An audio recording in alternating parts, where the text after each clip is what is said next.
Runaway by Harlan Coben, narrated by Stephen Weber. I came to this having listened to two other Coben audiobooks back to back. I enjoyed them both immensely, so after a few chapters of this, when I really wasn't getting into it, I wondered if I was perhaps having Coben fatigue. Had I listened to too much of the same style? No. As it wore on, it was obvious that the book was the problem. First of all, the plot is convoluted. It's not just complex, but it ties itself up in knots and uses a lot of words to say something quite simple. Simon Green is a successful Manhattan investment banker. His once promising daughter Paige becomes addicted to drugs and disappears. After months of searching, Simon finally spots her begging in Central Park, but she is unrecognizable and hostile, refusing his help. Her boyfriend, Aaron, intervenes, leading to a fight between Simon and Aaron that goes viral. Months later, Aaron is found murdered, and Simon becomes the prime suspect in the eyes of the police, because of course he is.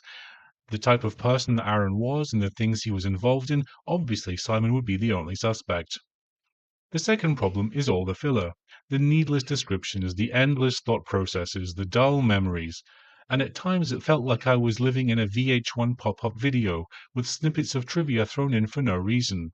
What was most irritating, however, were the conversations that ultimately went nowhere. Characters stalling, finding a way to not say something. This happens again and again and again, and it is so tedious. I'm not kidding when I say that nearly every major character has one of these protracted conversations. Even at the end, when X is trying to get Y to say something, it just goes on interminably. Coben's novels always have a twist you don't see coming. In this story, I simply didn't care. Even when something major is revealed, in another story I would have thought, ooh. Here I just wanted to get it over with. There were also one or two plot holes.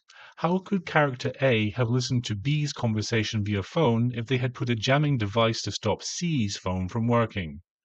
The saving grace is the narrator, Stephen Weber. He does an excellent job of bringing it to life and of not making it as tedious as it would be if you read it yourself. Actually, if you read it yourself, you'd find yourself skim-reading page after page. Would I listen to another book written by Harlan Coben? I like his recent books less and less, so I'm inclined to say no. Would I listen to another book narrated by Stephen Weber? Definitely, he's great. All in all, I'd give the book a 1 out of 5 and the narrator a 5 out of 5.